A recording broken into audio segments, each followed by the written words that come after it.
Oh, 1, 2, 3. 1, 2, 3. Yeah. Cut pa di pam jab ne masa. Cut pa di dong pam jab ne. Cut pa di dong pam ne. Mai biche. America lagi. America US lagi yang saya reference sih. Baglay lagi, Hawaii B lagi. Hello everyone. Thank you so much. Aham magtada kay video puna magpo support obi pa pai puna magpo thaga cherry matum darap su support ron to bi haja ke.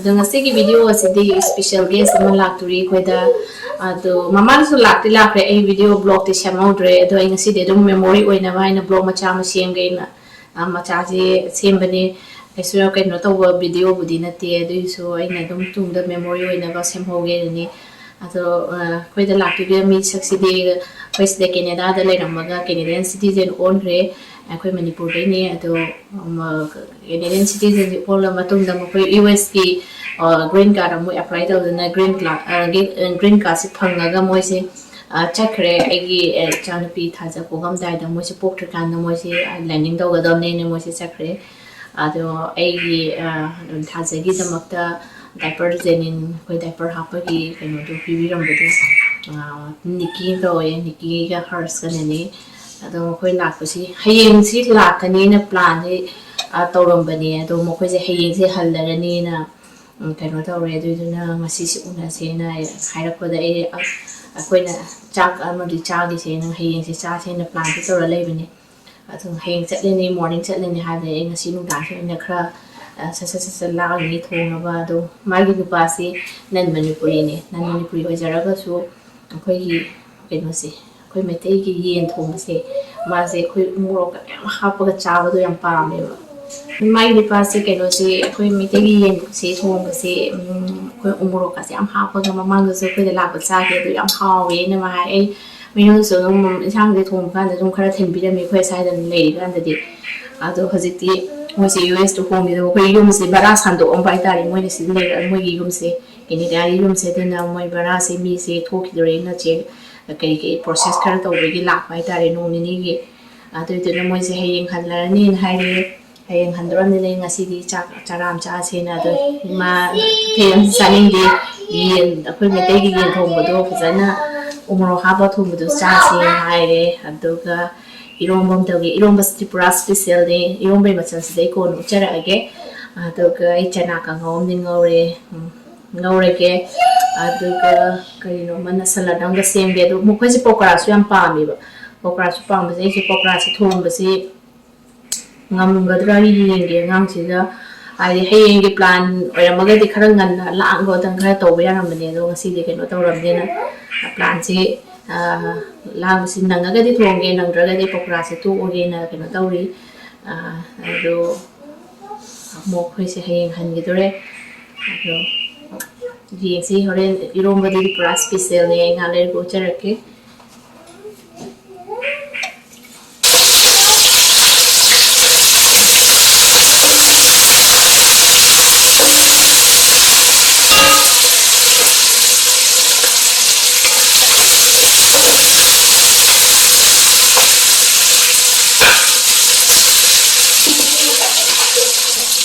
plan se hayeng gi dore de mangeli isa ge mathena to pa su kai ke no khra khapsin be ya ne do ngasi nu dan si ke no theng sa re na hai na re do ai anga si ga di nang jam thong ma the ji am thong ma ngam do ma sin lak trai do na ai do ke no taw re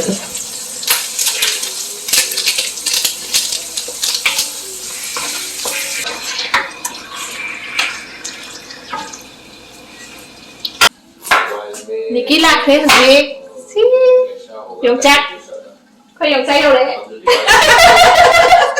dùng say đâu đấy America lagi America US lagi dùng say đâu thế gì Baglay lagi Hawaii B lagi học thở đâu đây sih di macam si as yes ki dùng chắc Nico yes ki dùng chắc mama yang rồi á si pung kia fly và để cái nốt tàu nó lại với dùng chắc đi si mangan ba kaya phone te si maru se ina maru sara me ko ngai do maru ku to om ne sang ka sangi fresh yang oil aduni Thara ni ngasi di. Ay, ati pa sa rin ha.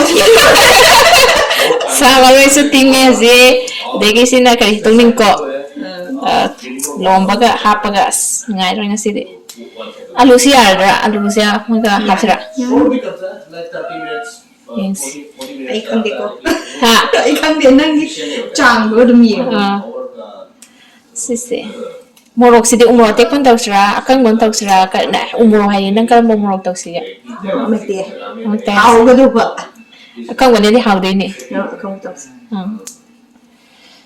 Fadan samthara si sathara si ngasi salatam seme si. Kena tau. Niki thaba yang kali hazi. Concentrate ta. Thaba pisin le. Thaba pisin gre ina hazi niki si. Matingan pang bihre si. Yung saka si ko di. Akang babu di dum sa ko. Fresh si di. Học thara ni ngasi di. Pagwan na tara kang pon di.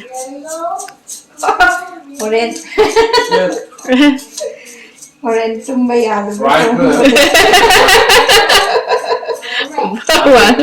Ano ini maru si sabi so kung kamde kay yung maru dang ang say do. ano ini maru si sabi so kung kamde kay do yung kamde ba si pamu ano na yung saksi do yung sang maru si di sabi so kung kamde ay ko gusto to yung kung sabi so kamde ba Min hai buko koi duty ka to binabada koi Manipuri di squad sa ba mi nuksine mache ka den sa min na balai dina ka ju ta ko mi nuksine ka haina ba pramanam lai bane ba ado moi haina ba snang so dum cha le phone ni na share min na mayan do dum duty ta bola mache den na ka ai sa ba sungam ngam de ba do kai no hong di Ay pa si kung pa di sai ko. Juga ate di sa de. ado ni kung wa ga ju bi ka ha cha ba ni hawai Adun ni kanu da ka taw ga. So ko da ga taw ga. Sa do. Koi kwai di jaga ni koi ha se mitha di sare akoi ke no tawi ba koi boxi ma lei bu ko lei ram me ba ad ma de koi moi ahan noi be gi koi ki chapu da ka yu o ko kwari ka en da taw tham me ba khang abra ado ma de dum sai ba ado ma cha ba ri tham ba do ko adum khar chai ba khang abra Wa ne di so. Akoi nda si taw yam na. ma de squad fa li ne ba man tha bi si di chapu de fa na kang kha da ko sing ha ba ting na thamin Adun ni. Mana ga de yo ma. Để ngồi đi ăn này này khi đang mana sẽ chẳng happy vậy, mỗi khi đang mana đi mình làm gì mà mỗi cha cũng mình làm được. Sa ba ya de do. Sa du sa di ai. Wow rồi. Dekat.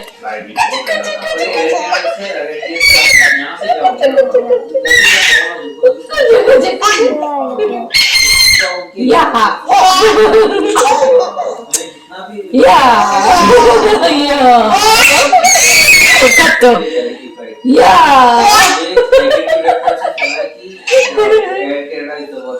Ya.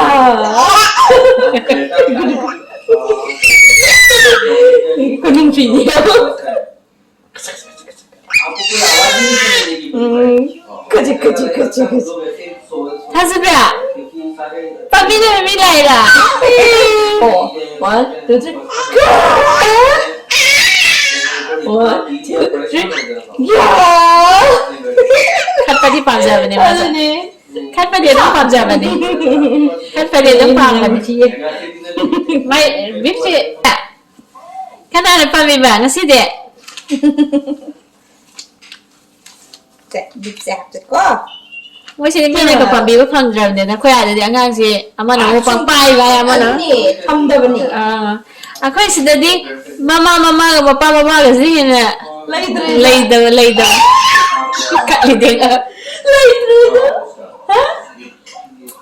Ko na nong halo la apam bana ta na upay lite ka. Ka.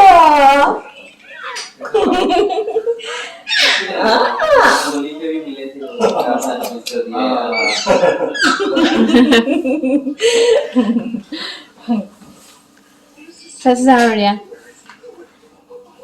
Thasa be. mà cha bao cái nó xuất lệ ra cái lại này ui sai kìa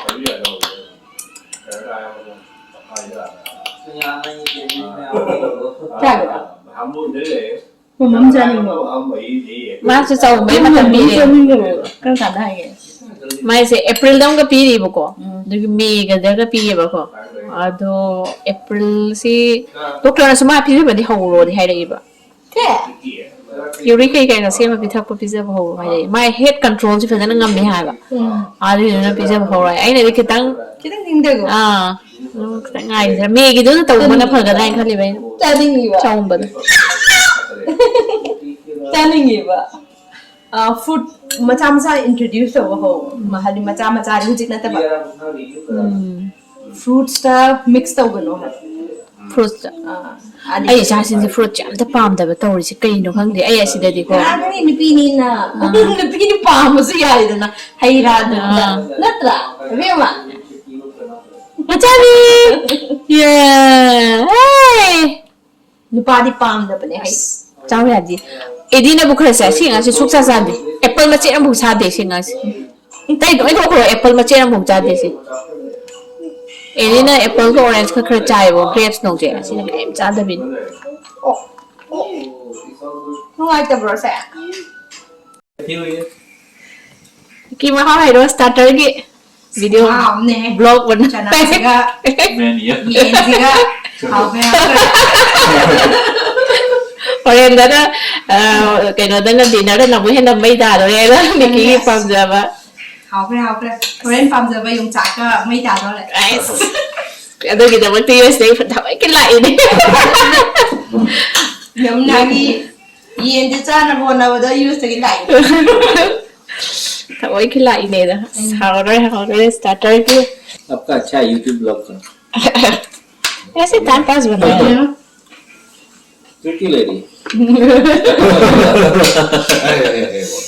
नहीं वो मेरे को बोल नहीं पहुंचे ना मैं पूरा करना इकाई हम जा रहे थे तेरा इकाई ले जा बेबी ऐसे first wow oh my god cutie thank you ऐसे smart तो सिंगर ऐसे smart मैम तो देखिए yeah thank you sẽ tụi sign ra luôn cần cho mình sẽ Nikki đã bị mẹ ăn côn mẹ ăn gì sáng mấy cái Nikki đang thay nó hành gì cả children gì cả mà đi phần gì đi mà hành gì đi mà yang bị nang tayo de hash na ano to ne mana talaga lay ne ai ka na roll mention to ko tani ma talaga chela lay ni mane tayo sa US te gini si mama tang rồi ra ni kulai si thì còn đấy cái nó thay nó lên tăng không cái nó làm được đó छोटे से वाला ना nah ada equator yang malu rey buko hai rangan ki tham jab diya de na ko na dar soina hai no dule ram dan thank you dia Nikki aunty thank you hai elegant ciao ko thank you as for priman ni kai da suran kai mama da su diaper chen bi kre thank you hai ram học sinh rồi ubi da na dang kanda uji pura kanda ne in pi je yeah smile không yeah okay thank you Piron ma'am husband lumna tumna natra they might cha de piron si adune cha chao ne piron na ko ri su re su bas le sa adun kha chao na le chao ba si phai bu ko anh tang chao na le तो नहीं खाया क्या khá chao na le pani 6 months ki we cha de da na piron sa da me sa ka to bani gara chao ni mai doctor na su kana han ke no hai mai si kana growth chi doctor baru ke action yung cha ma du lo baga kai no ga kai tok ning ko ka sian hu ke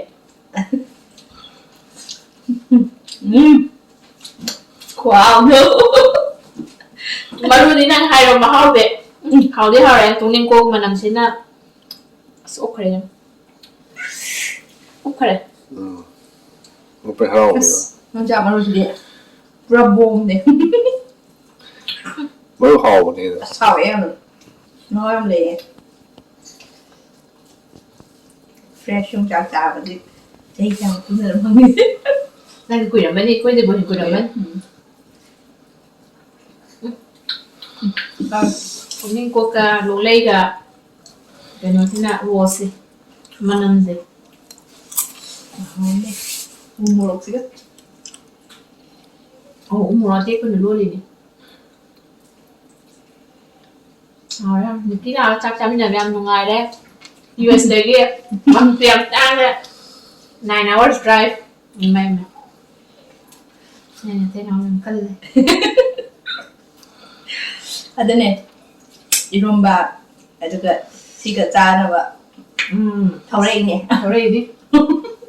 Tôi thảo đó. USD dollar printer là trong tôi thảo đó.